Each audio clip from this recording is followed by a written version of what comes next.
Morning, everybody, and thank you so much for being here with us. Welcome to our Ascend 2.0 July Town Hall meeting. I'm Mark DeVeo, the Program Director for Ascend 2.0, and I am joined by a number of my colleagues, our program owners, our program sponsors, and we're really excited to spend time with you today. I know we're in the middle of the summer, and I know it's a very, very busy time, so we really appreciate all of your time here with us today. Next slide. We've got a very, very action-packed agenda for you today, so we'll get through it right now. Spent a lot of time this morning talking about Brew and Buy Plus and its upcoming launch here in the fall. Also want to give you an update on Brew and Finance, our Oracle financial system. Talk about some important research topics in terms of how we're going to be using the new tool sets in helping to effectively manage our research line of business. Come again, as we always do, tell you about engagement opportunities and how to move forward and stay up to date with us. And then, as always, we will leave time for Q&A at the end as well. So we really appreciate it. Let's go ahead and jump in real quick. Next slide. Again, on behalf of our executive sponsors and our program owners, I want to thank you all. I know a lot of you have been engaged with us and continue to be engaged in our project, whether it be participating in user acceptance testing for Brew and Buy Plus, or whether it's chart of accounts mapping, or sitting through some of the demonstrations that we've been doing. We really, really appreciate all the engagement and the great feedback that we've been getting from all of you on campus. So most appreciated. And we thank you in advance for that continued support and moving forward. We are excited, that we're coming up really close to our first launch. We'll talk a little bit about that. We have just completed user acceptance testing, gotten a lot of really good feedback on Brew and Buy Plus. We are now putting it through its technical paces, running everything end to end, and we are getting prepared for training. So we are about to embark on training all of our trainers who are going to be training our community on the new Brew and Buy Plus features and functions and processes. I know that Jennifer's going to talk a little bit about that later. We are in the process right now of building out our new financial system in Oracle. So we are in what we call sprints, where we're doing development, we're configuring, setting up oracles. We've started data conversion, which is always interesting and exciting, because we actually get to see our data in the new application system. So we're really excited about that as well. Those activities will continue on into next year, and then we'll start with testing after that. We are also getting ready to support Brew and Buy, making sure that we've got the appropriate resources in place. We've just marched forward at a very, very busy summer.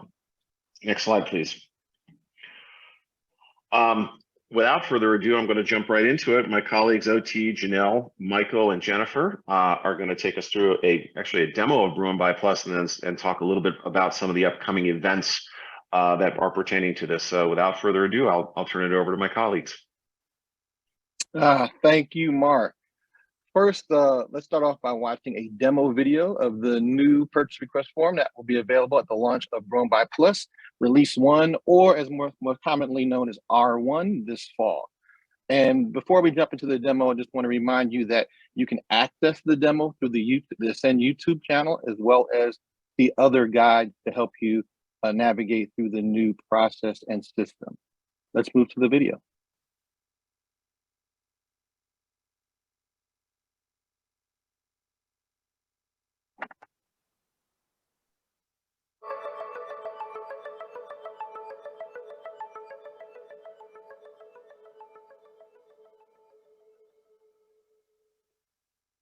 Today, we will be taking you through how to access the purchasing and payment forms, as well as demonstrating how to add a form into your cart. As you can see, we're starting on the home shopping dashboard. However, if you navigate to the Showcases widget, you'll see that there are a variety of forms that you can select from. For example, let's say that you're looking to purchase an item and we're not able to find it within the hosted or punch-out catalogs. Instead, what you would do is submit a purchase request. Let's walk through a purchase request now. As you can see, you'll be met with instructions on how to fill out your purchase request. If you click on Next, you'll be able to give your purchase request a name. For today, let's name it Widget Supplies. This will help you find the form in the future if you wanted to look it up or copy it. In the Vendors tab, you'll be able to select a vendor to whom you would like to order. Let's search for the vendor within Bruin by Plus. Next, let's move on to form fields. Here, you'll get a brief overview of what selections need to be completed. Under the Progress tab, you'll see which areas are complete and which areas are incomplete. This is also indicated by the triangles as well. This means that there are required fields in this section that you must fill out in order to progress. Let's start with the first section, General Information. Required fields are noted with a black star, such as the one on this question. Once you have provided an answer to a question with a black star, the field requirements have been satisfied. For example, let's say we're buying widgets. This question is asking what type of commodity we're submitting a purchase request for. Let's select goods. Next, we need to select the funding source. Let's select federal funds. If a deposit or only a portion of a payment is being submitted, indicate the percentage in the next field as a whole number. So if 20% is being asked as a prepayment for a service, place 20 here. For now, we'll leave it blank. Next, we need to indicate whether this purchase request will present a conflict of interest. Let's select No. You can see what conflicts may exist by clicking the tooltip here. Now that we've answered all of the required questions, we can save our progress. Did you see what happened to the sidebar within the purchase request? Additional sections appeared based on your selections. This is Bruin by Plus's way of guiding you through the form process. Answers to your questions may reveal additional sections containing additional questions to help guide you through the process. The goal here is to ask all questions up front so procurement or AP don't have to follow up with you during the review process. This should alleviate some of the back and forth issues we have. We will get to those sections soon. For now, let's move to the line items. Here you can indicate how many lines you'd like to add to your purchase request. Each line will be representative of each item you'd like to buy in your request. When you select the number of lines, additional information will pop up, allowing you to input item description, price, quantity, unit of measure, a service start or end date, if applicable, and whether the item should be taxable. Now that we've entered in our line information, we can continue. Let's move on to those additional sections that popped up based on our initial questions, starting with goods questions. We have some additional questions we are required to complete. As we mentioned before, these questions are designed to create a guided buying experience so you can be prompted to provide required information and documentation that is specific to each purchase request. By answering these questions, you will ensure that your request is accurate, clear, and as concise as possible. Let's assume these widgets are actually a controlled substance. You can see when I select controlled substances, it brings up some additional questions. I will say, yes, I have a license and provide my license number. Since this is federal funds, the next page has some related questions. I'll keep it simple and indicate this is a grant. If you had a more complex federal fund, you may see additional questions depending on your answers here. The Review and Submit section is our final check to ensure that all the requirements within this form have been satisfied. I can add this filled out form to my favorites, which makes it easy to reuse for future orders and only update any information that has changed. We'll cover favorites more in a future video. Or I can add it to my cart now and prepare for checkout. Make sure that your cart is empty before submitting, as Bruin by Plus won't allow for regular purchases and purchase requests to be part of the same cart. Now let's quickly create a second form. I'll return to the home page and click Purchase Request again. Let's skip to the vendor selection and select the same vendor as before. This is the same screen we saw a few minutes ago, but this time we are going to select services as well as non-federal funds and no conflict of interest. We are back to the line screen. We will select one and describe our services. So now we will see a new page called Service Questions, as opposed to the Goods questions on our previous form. This page asks questions about the type of service, the service location. To keep it simple, we will select equipment maintenance and all work will be performed in California. However, as we saw earlier, additional questions may be displayed depending on how you fill out the form. For example, if you select covered services,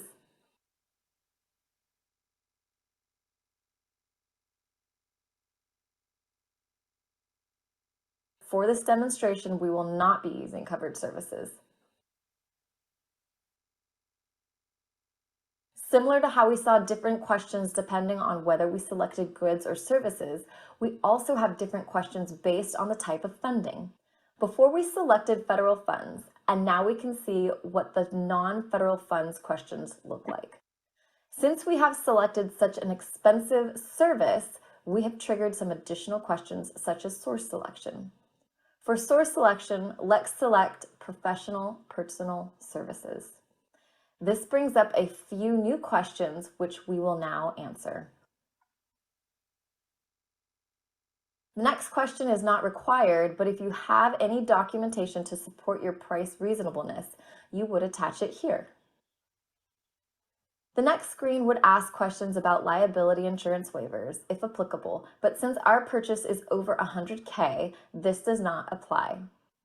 Now, we are back at the Review and Submit section, so I can add it to my cart now and prepare for checkout. From this point forward, the checkout process is the same as we have seen for shopping from a catalog. Please review our shopping video if you would like to refresh your memory. Thank you for attending this Broom by Plus demonstration, and I look forward to sharing more with you in the future.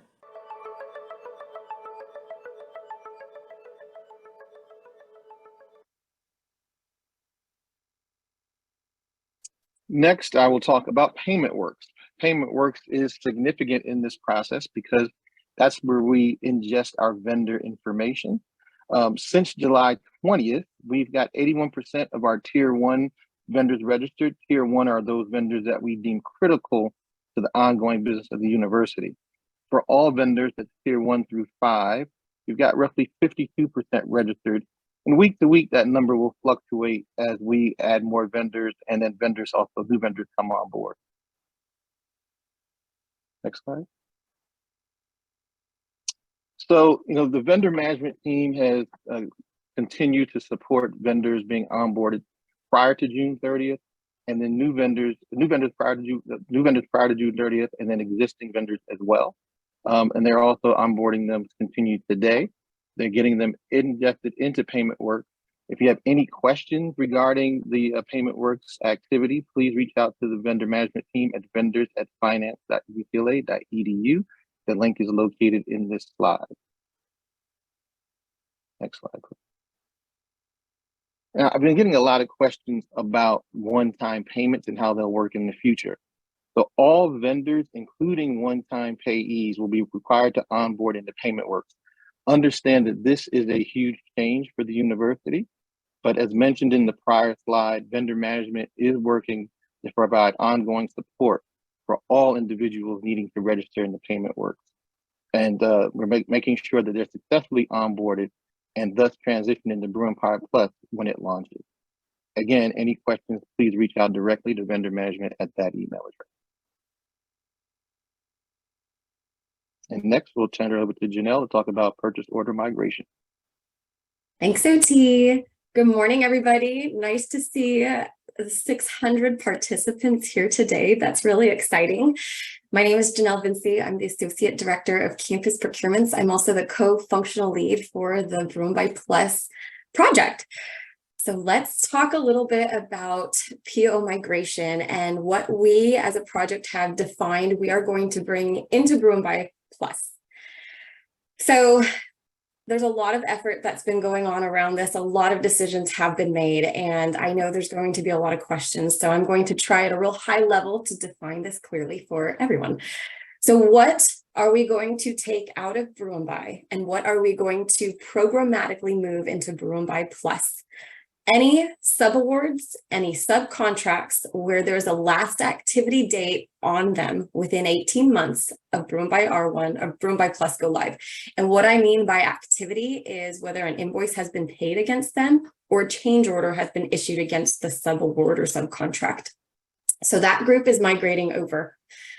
Purchase orders. So any purchase order that has an activity date on the PO, again, within 18 months of go live. So an activity date, again, is defined as a change order or an invoice against it.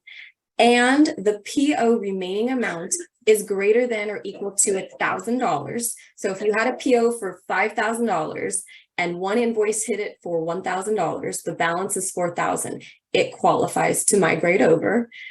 And if no open invoices exist against it. So that's what's going to come over. I know that's kind of high level. What will not come over? So purchase orders that are going to remain in Brew and Buy. So any POs with H&I invoices against them, these POs need to have their H&I issues resolved. And then if that PO meets the criteria, meaning that it's had an activity within the last 18 months, there's no open invoices against it, and the PO remaining amount is greater than $1,000. Once that H&I invoice is cleared, it will be able to migrate over. What also will not come over are one-time payees. As OT just mentioned, we need our vendors to be onboarded into PaymentWorks.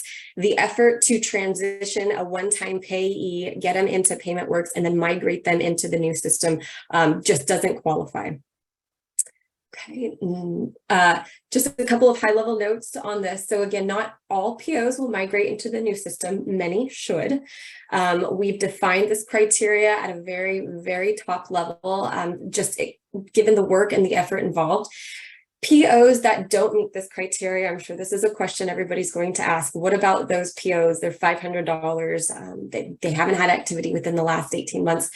Those POs will remain in Brew and Buy. We will do our best to clear everything out by the end of the year from Brew and Buy. If it doesn't get cleared out, meaning the invoices that have not come in for us to pay against it, those POs will have to manually be recreated in Brew and Buy Plus. Okay, next slide. So here is a little flow of what this PO migration effort is going to look like. So the first step, these are the Brew and Buy POs that meet this criteria. We have a list that's kind of ongoing and we're keeping track of it as we get closer to our go live date of the POs that are going to migrate over. When we go live, these POs will programmatically be brought into Brew and Buy Plus with the legacy PO number of the Brew and Buy PO. Encumbrances for migrated POs will programmatically be released, and POs will also programmatically be closed in Brew and Buy. So steps 1, 2, and 3, those are going to be repeated on a regular cadence basis. We recognize that first import of POs that we're going to bring into Brew and Buy Plus might just be a fraction of everything that meets the criteria to come in. So we're going to continue to do regular sweeps of bringing in POs into Brew and Buy Plus. So let's talk through steps 4 and 5. Step 4, Brew and Buy POs not meeting migration criteria will be programmatically closed. And step 5, encumbrances for Brew and Buy POs not meeting migration criteria will be programmatically closed as well. Steps 4 and 5 will happen at the end of this calendar year. Okay, next slide, please. So how can we all work together to get some things cleaned up so that we can ensure POs can migrate very cleanly over into Brew and Buy Plus? So we have some homework for you. So we have 3 pre-work items. I'll define them and then give you a time frame. And I'm assuming all these slides will be sent. So if you've got questions about this, you'll be able to have this available. First things first, those H&I invoices need to get resolved in Brew and Buy. There's a hyperlink here that talks about how you can engage with the H&I Resolution Initiative. And this needs to be done by summer of 2023. The next one is let's confirm encumbrance transactions in our budget subsidiary ledger are accurate. You can review those at the hyperlink here. And this also needs to be done by September of 2023. Finally, confirm your vendors are registered in PaymentWorks. That's huge. If they're not in PaymentWorks, we won't be able to bring these POs over. So to help with that, to find out more information, contact vendors at finance.ucla.edu for additional assistance. And that effort really needs to be done by September 2023. I'm now going to turn it over to Michael. Thanks, Janelle. Good morning, everyone. I am Michael Rupert, Associate Director, Accounts Payable, and I'm going to take a few minutes to speak to you about the relationships regarding the Bruin Buy Plus and Concur expansion. So, as many of you may know, we did launch some expansion of the Concur system that we currently use. And as you can see from this slide, those items in gold are the releases. We released right smack dab in the center, non-travel and entertainment reimbursements on July 10. That was previously in Bruin Buy. And we've also, prior to that, and many of you have been using this, we launched on June 16 into Concur monthly P card statement reconciliation. And we're actually now into our second month of statement reconciliation. Pretty exciting. And also cash advances moved, which is available in limited circumstances as well. Now, this launch of these expanding the use of Concur was kind of done in a nice and a staggered approach as we get close to the full release of Bruin Buy Plus to give a chance to adjust to things as we move forward. Go ahead and jump to the next slide.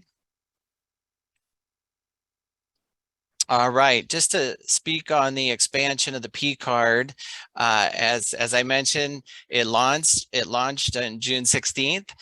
There's a lot of benefits to this. Look, you get everything streamlined in one system. You get real-time reconciliation. The workflow, it's all consolidated into one place and more. So to hear more about some of the benefits and perks of this, we're hosting office hours currently held every Thursday from 1 to 2 p.m. You can register here.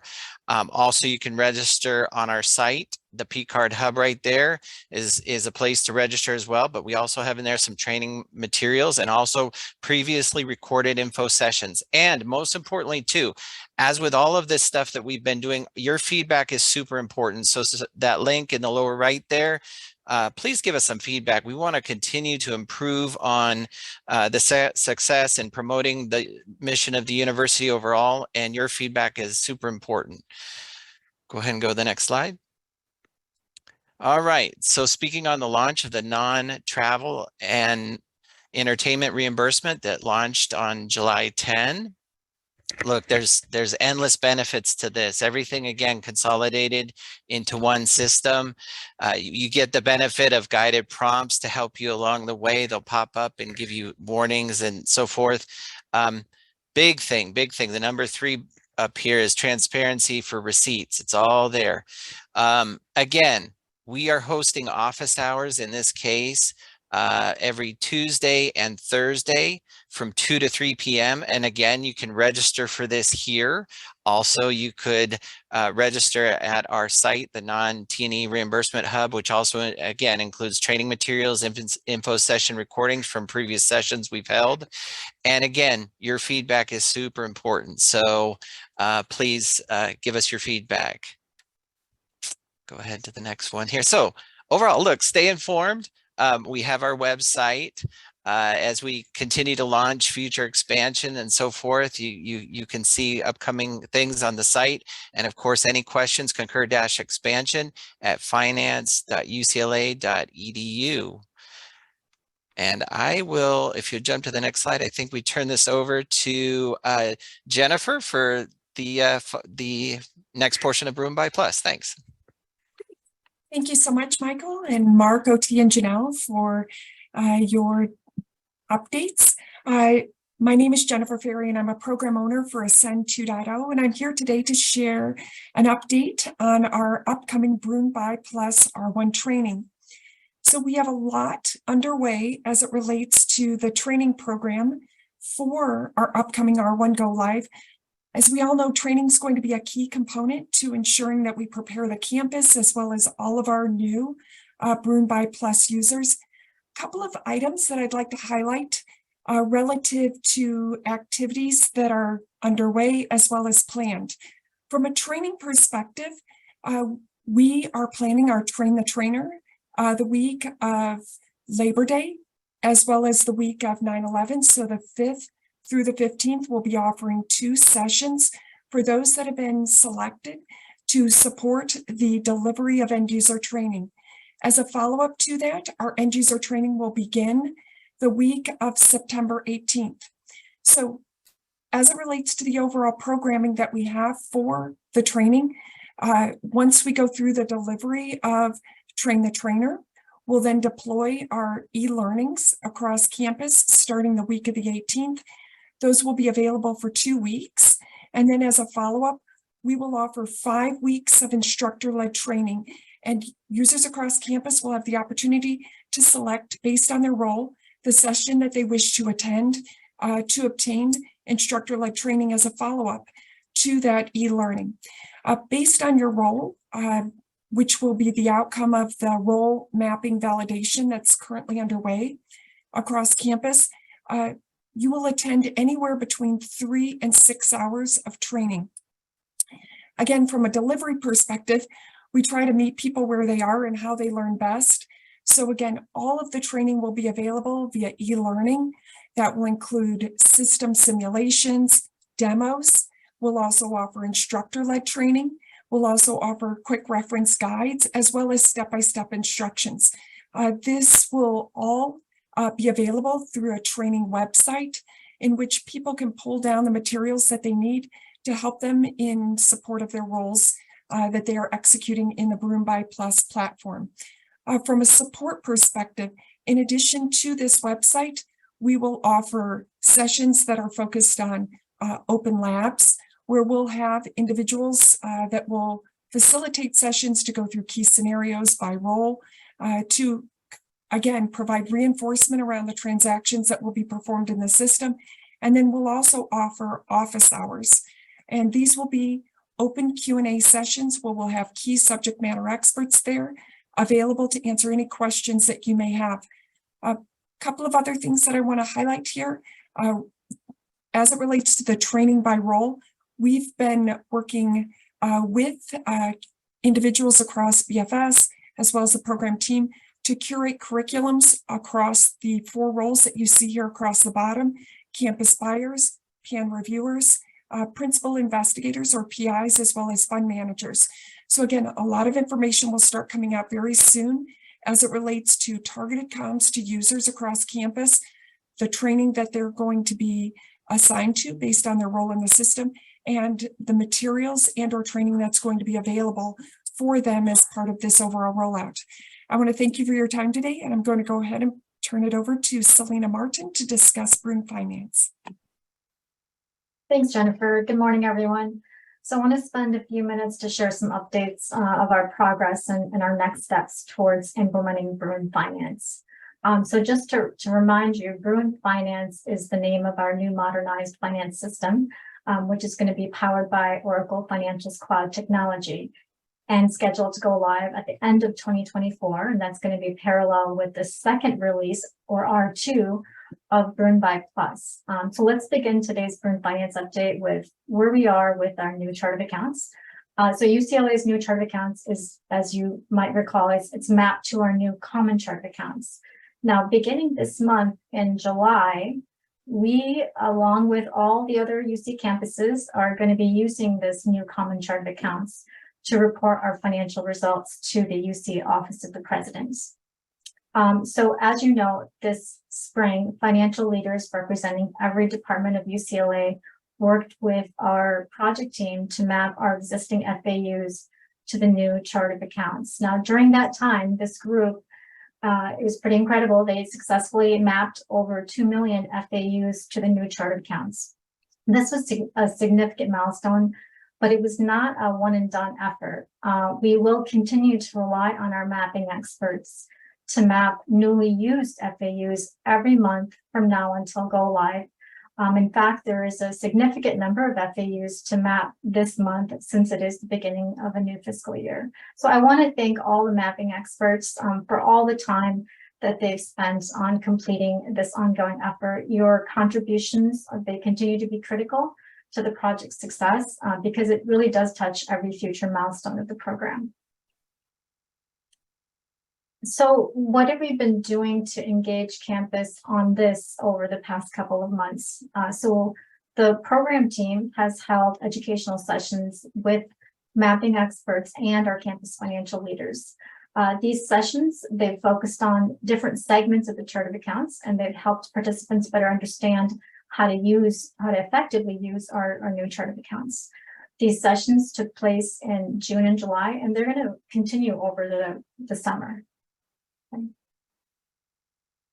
So what are our ongoing efforts this summer? Well, in addition to the educational sessions I just talked about, our team is focused on what we call standardization and optimization, really looking at how the individual segments are used to make sure that they're standardized, not just within departments, but also across campus as much as possible so that we can maximize the benefits of the COA.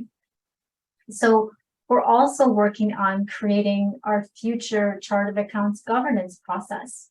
That is, how will campus request new values of each segment? Who will approve them? And how will they be maintained and updated in various systems? And then finally, and perhaps most complicated, we have important decisions to make and work to do around boundary systems and how we currently use the FAU will be retrofitted to the new chart of accounts. So shifting gears a little bit, let's talk about, next slide, please. Shifting gears a little bit, let's talk about the work that the functional team is doing on the sprints and how that work's being shared back with campus. So you might have heard the word sprints. The program team completes these iterative phases of work. Each of them last about 6 weeks to develop the new system. Now, each sprint really focuses on different functionalities across different functional areas. For example, fixed assets or cash management. In every sprint, the team's going to take that work that was done in the last sprint and then further iterate and improve upon it. So to make sure that our functional team is continuously making improvements that reflect, your wants and needs, campus's wants and needs, a select member of campus representatives from a variety of departments attend what we call post-sprint demos. Now, these post-sprint demos, they're about 3-hour sessions, and our functional team show campus participants demonstrations of the functionalities, and then they solicit, questions, concerns, and recommendations. Sprint 1 ended in late June, and then shortly thereafter, the first round of post-sprint demos began. Now, this slide shows a list of some of the specific content that was reviewed. For example, how do you approve a journal in the general ledger? How do you create a project in capital projects? Or how do you reconcile transactions in cash management? We received valuable feedback during these sessions, and then we followed up by distributing the recordings of those demos and then further sending a survey to gather additional user feedback. The project teams are going to use this feedback to inform work in future sprints and then make adjustments to the systems build that really reflects the voices of UCLA. So finally, I'd like to spend a couple of minutes talking about the work that's being done on the reporting side. Now, reporting is one of the key elements of transformation that we are committed to. It's perhaps, what many of you are waiting to see before you can fully embrace Ascend. We understand the importance of reporting to the great number of UCLA staff and faculty who are going to use the new system, and we're committed to putting a great deal of effort in getting it right the first time from the beginning. So as we've learned from other implementations, it's critical to map out all reports across systems to make sure we have a smooth transition to Bruin Finance. And to help us determine a list of what we call day one reports that meets UCLA needs, back in April, we established a couple of different work groups, a work group called the Campus Reporting Work Group, and then another one called the Research Reporting Subcommittee. And then over the last 2.5 months, these groups have been meeting weekly. They've been meeting to develop reports to prioritize the list of reports. And the next step is going to be to gather requirements for each of the reports. And in the fall, the program team is going to develop the reports and begin to demo them with campus and users to solicit feedback. So I want to thank the members of these groups. The commitment that you've made and the time that you've taken is well worth the investment, and we're grateful for your expertise and your contributions. So with that, I'm going to pass it on to my colleague, Cameron Kerzad, to provide an update on the work that they're doing on the technical work stream. Thank you, Selena, and good morning, everyone. My name is Cameron Kerzad, and I am a program owner of Ascend 2.0. Today, I'm going to speak about data conversion, which is one of the key activities the technical team is responsible for. The current financial systems at UCLA contain important data that must be brought over to the new Bruin finance system. In order to successfully migrate data from the current system to the new one, we need to make sure that the data that needs to be migrated is in a format that Oracle can accept. So if you look at this data conversion methodology diagram, this requires us to cleanse the data, develop programs to extract the data, and map and transform the data into a format that is compatible with the new system. Once these activities are complete, we can then upload the data to the new system and, of course, check the data that has been imported is complete and accurate. We go to the next slide, please. All right, so the first step in the data conversion approach we just looked at is cleansing the data. Cleansing data consists of removing duplicative or redundant data to ensure that the only accurate and properly formatted data is imported. As you can see under WHO, this specific financial source systems teams are working with the collaboration with the program technical team to conduct data cleansing activities between now and at the end of the calendar year. You can also see the benefits of cleansing include improved quality of converted data, enhanced data integration, and accurate quality data for our boundary systems in order for them to retrofit those systems. Also, several resources are available to support these activities, including the data cleansing guide link on the right-hand side of the screen, and a 9-part video tutorial playlist that the program team is in the process of developing. To learn more about data cleansing effort, feel free to reach out to our data conversion lead, Omar May, whose contact information is listed here. Now let's hear from Yoon Lee for an update on the work the program team is doing with the research community. Thank you. Thank you, Cameron. Good morning, everyone. I'm Yoon Lee, Senior Director of EFM, and then one of the Ascend 2.0 program owners. And today I will share some research update. As we all know, the transition to Bruin by Plus and then Bruin Finance will impact the research community. So before I dive into today's presentation, I would like to share that the program team understand the importance of its impact to the research community, and that we are committed to sharing important updates about the upcoming changes and then what the program is doing to ensure that we are designing the system to continue to successfully support the research community after go live. So with that goal in mind, we conducted key research stakeholders interviews, including the principal investigator. We also created a research advisory committee and then also research reporting subcommittee, including well-informed individuals from various departments across the campus. We also share the program updates through the monthly Research Administration Forum to reach out to a broader research community to solicit feedback as well. So I would like to just take a moment to thank you to all the key research stakeholders who have engaged with us, sharing your valuable feedback. So with that, now I would like to begin the presentation, starting with the award and project in PPM, which stands for Project Portfolio Management. So at the two last town halls, I introduced the concept of the subledger, PPM, specifically PPM for the contract and grants. So all the contract and grant expenses in the future state, they will be recorded in the PPM subledger first, and then they will be summarized and then translated up to the general ledger. So what this really means in the future, like in terms of how we are recording expenses, I just wanted to share in this slide, in the left column that you see that how fund expense account cost center is structured in the financial system today. And then to the right, that shows the future state in Oracle. So today, when fund manager needs to record an expense item to the specific project, we look up the fund number in the financial system. And if there are multiple expense accounts and cost center linked to the fund, we need to identify which expense account and cost center we need to record this specific expense item to. In the future, we will do the same. You can see the structure remain essentially same, but using the different terminology.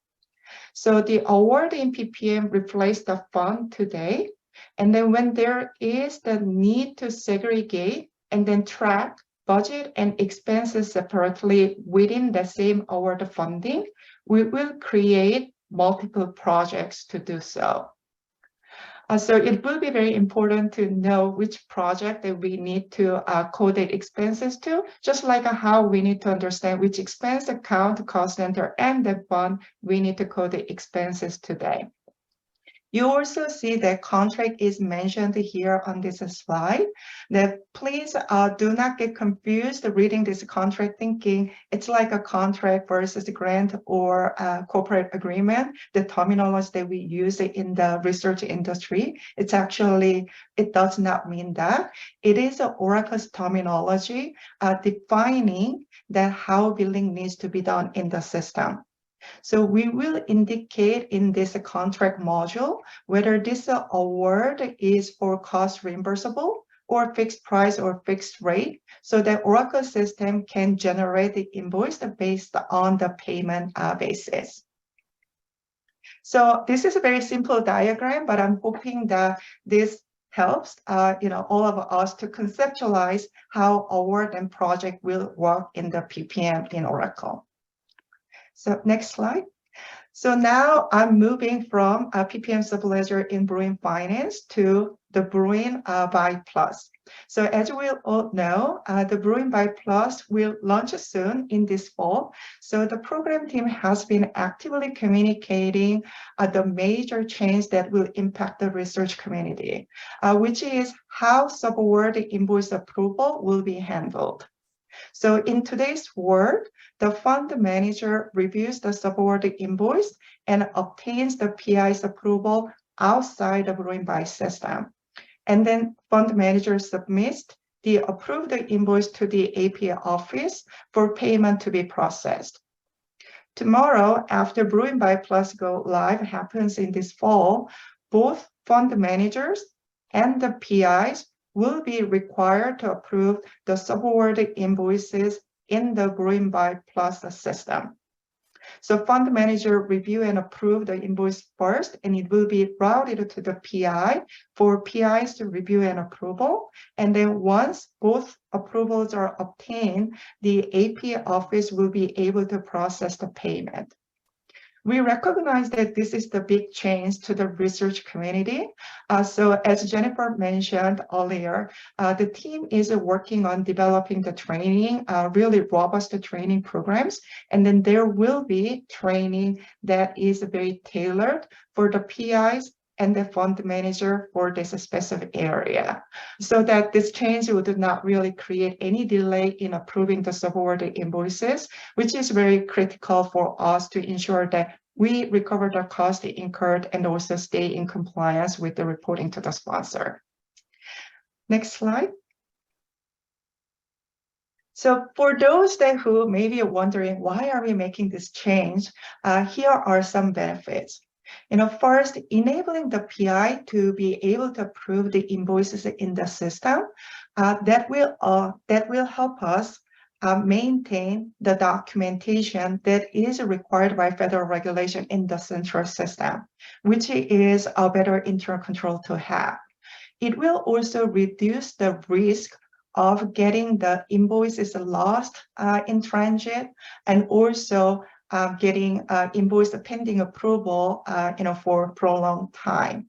Because the system will allow for the transparency, the PI and the fund manager will be able to see the current state of the invoice at any point of the time in the system. System will also generate automatic notification when invoice is moving through the approval work process, also when there is the delay in approving. So then system automatic notification will go to either PI or a fund manager that needs to take an action so that we can really bring the right individual's attention to the invoice that is pending their approval. In addition to these changes, all the subordinate invoices will be routed to the person who is designated in the API office to process just subordinate invoices. So this will also expedite processing the subordinate invoices as well. So all these changes that what I see is great improvement to really promote timely payment of the subordinate invoices, which is one of the key federal compliance requirement. So I'm very excited to see all these upcoming positive changes that are coming soon in this fall. And then this is the last update that I will share from the research section, which is about the post-sprint demo. As Selena mentioned, the functional team is working through 6-week sprints to validate system configuration and then design and so on. And this post-sprint demo is the way that we can also validate with the campus users the work that functional team is doing. So grant team, I'm very pleased to share that grant team did the very first post-sprint demo on July 10th, covering all these topics listed in this slide. Next slide. And we had 27 participants joined in this demo. We had a really great live session. We received a lot of great questions and comments during the session, as well as after the session through the survey. I included the highlights of the survey here in the middle section of this slide. In general, I'm really pleased to share that we received a positive feedback, hearing that it was great for the participants to see actually system in real so that they can see what to expect in the future. Even though there are highlights here, that I would like to actually take a moment to share something that is not included in this slide, just because I think it is really reflecting the major effort the grant team is making to engage the campus early on. So let me just pull up the little post-it that I have here. So one participant of the demo shared this comment through the survey, that I'm excited to hear there are opportunities to provide the input that could positively affect the system that eventually gets rolled out in Oracle. As opposed to code, this is the demo of what will be, and no enhancement request will be accommodated at this time, end quote. So I really wanted to share this comment because it is so well aligned with the program's goal. So it was very nice to hear this feedback from the demo participant for the program team. So we were very happy. So thank you, for the feedback. And then for the next step, we will incorporate the feedback in designing the feature sprints, and also there will be the post-sprint to demo soon. So more updates will come. So I would like to just finish this presentation the sharing once again on behalf of the program team that I would like to extend the sincere appreciation to everyone who participated in the demo and then shared your input. So with that, now we'll pass it to Jennifer. Thank you so much, Yoon. And before we close out the town hall today with live Q&A, I'd like to take a few moments to just provide an update on ways that you can stay engaged with our program team. As you can see, we have a couple of activities that are currently underway. First and foremost, thank you so much to all of our participants for joining our town hall. We'll be dropping in our chat a link to a survey.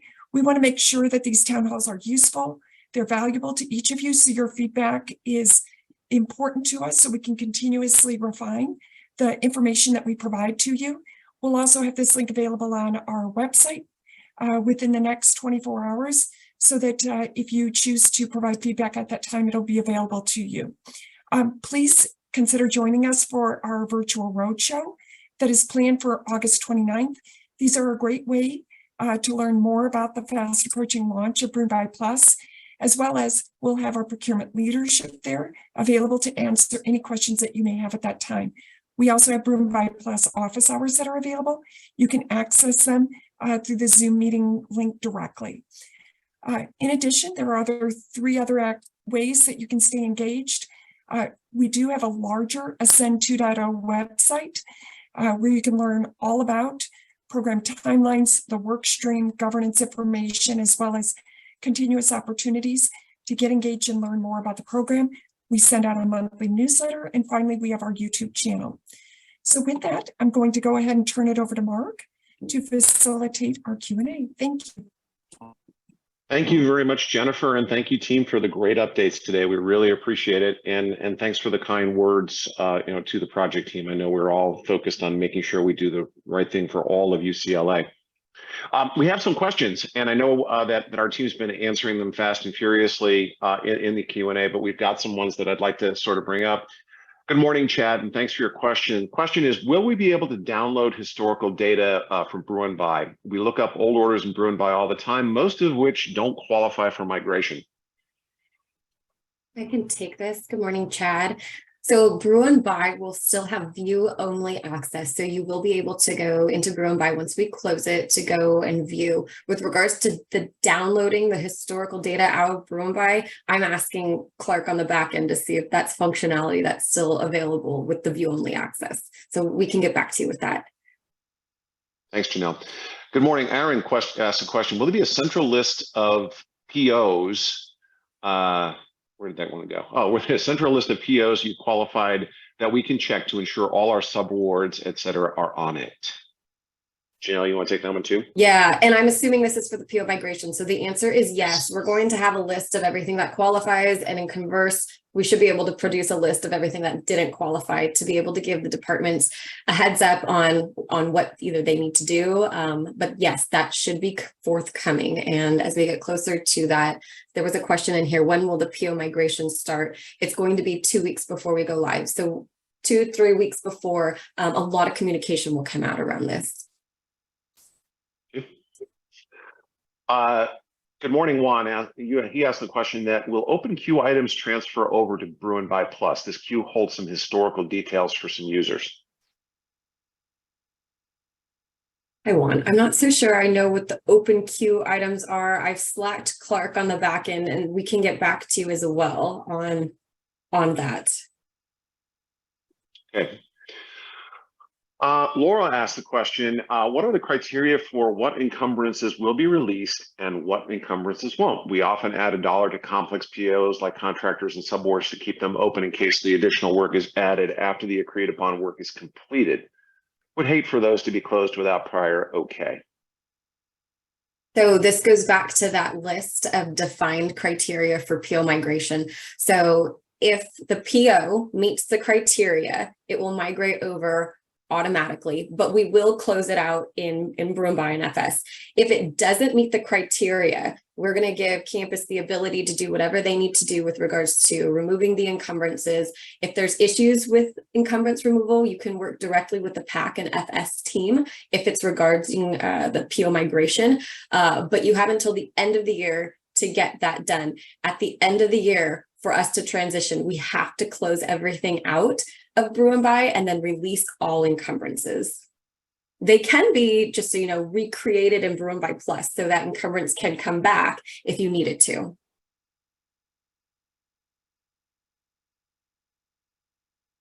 Thank you. Aaron asked another question. I assume you can program the system to check each PO against your qualifying criteria and automatically generate a list of which do and do not qualify for migration.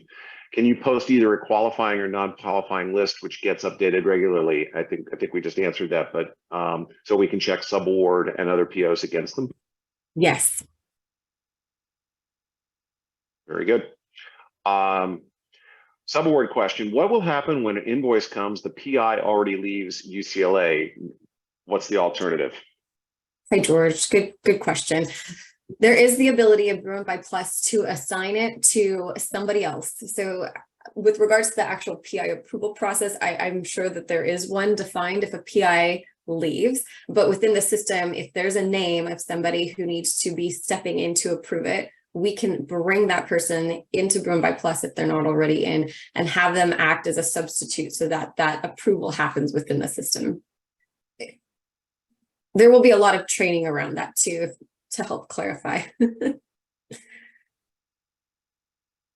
So question also, will the open queue items transfer over to brew and buy plus? The queue holds some historical details for some users. Thank you, Juan, for the question. I think that's that queue. I'm not quite sure what it is. Open queue. We're going to get back to you. We're going to get back. Sorry about that. These things scroll in front of me, and I'm sort of trying to help you as we go. So, Christine, a follow-up on your point. The demo stated that a field was not mandatory attaching price reasonableness documents, i.e. competitive quotes, price list, or redacteds. This will cause problems if the documents are not attached over all federally funded orders 10,000 and over.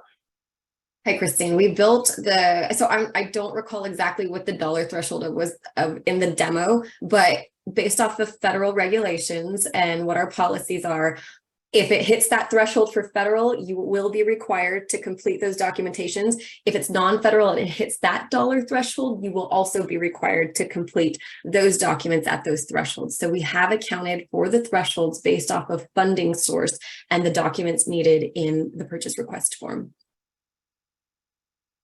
Okay.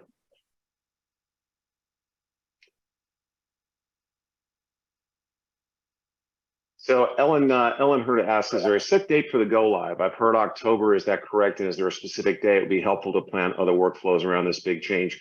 Ellen, I'm going to go ahead and answer that. Yeah, we are planning for the late October, early November timeframe. We will be coming out with a date here very, very quickly. The reason being is we want to make sure there's a lot of moving parts that go along with this in terms of PO migrations, training. And we are just literally coming up to the point where we're finalizing those. I can honestly tell you that we're excited because a lot of the, on a complex implementation like this, you've got to cross all the I's and dot all the T's, as they say. I think I got that backwards, but I think you get the idea. And we're just about ready to the point where we're going to be doing that. We want to make sure that we've got all the right resources in place. This is an enormous benefit to the campus, but it's also a big change. And we want to make sure that we have it right. And we launch this with the best experience we have. So we will be coming up with that very, very shortly. More questions that come in. Thank you, Ricky. The open queue is the messaging system within brew and buy where AP sends messages to the preparer of the PO. They send a queue message to the system. That is what the question was pertaining to. Will these messages be moved to brew and buy plus?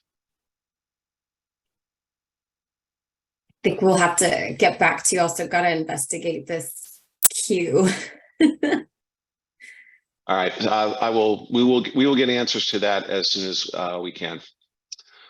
Let's see. I have many purchases and POs I need to make for my department around mid-October. Would it be best to make these POs and purchases in brew and buy in late September and have it migrated in brew and buy plus, or should I wait to go live to make purchases? Great question, Amelia. Plan ahead. If you can do it before, do it before. But if you have the ability to wait, you can also wait. It really depends on your department's needs. but if you can plan ahead, plan ahead. Aaron asks, when will we be able to see mock-ups of the new setup process for R-class subaward orders? As you know, the current one is cumbersome.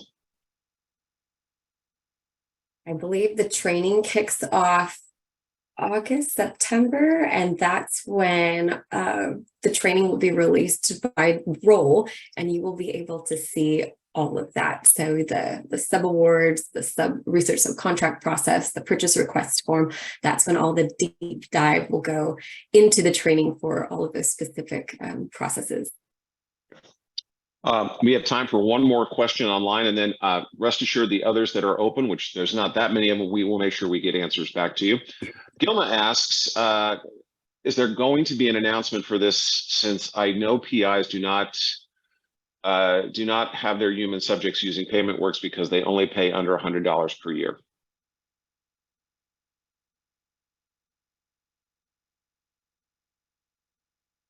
Any insight there, team? So those are the one-time pays. So yes, there will be a communication around one-time pays and what goes into PaymentWorks and what other solutions we have for paying individuals. Okay. We do have one more, and then we'll close out. Laura Sheehan, will subaward invoices from sister UC campuses be included in this approval process? If not, can we add functionality outside of Bruin-By to make sure sister UC campus invoices are reviewed and approved first before being paid? I think Yoon, you said in the question and answer, you would like to answer that one? Sure. Laura, thank you for the good question. For the first release of the Bruin-By Plus this fall, there will be no change on how intercampus invoices are approved and processed. So the process will remain same for the release 1. For the Oracle Go Live, we are looking into this process, how we can improve the approval documentation through our design. So once we have a more updates on that for Oracle Go Live about this process, we will share the updates with the campus. Thank you very much, Yoon. Appreciate it. Okay. Really appreciate everyone's time today. I know we went slightly over, but we're very respectful and appreciate you sticking around. The questions that we've gotten are great, and we really appreciate the engagement. Looking forward, to our next town hall, which will be coming up soon. We'll have another opportunity for a Bruin-By Roadshow, which we all encourage you all to attend. And we're looking forward to kicking off training here very soon for Bruin-By Plus. Again, appreciate all of your time today. Hope you all enjoy the rest of your week and have a great rest of your summer. And we'll see you all soon.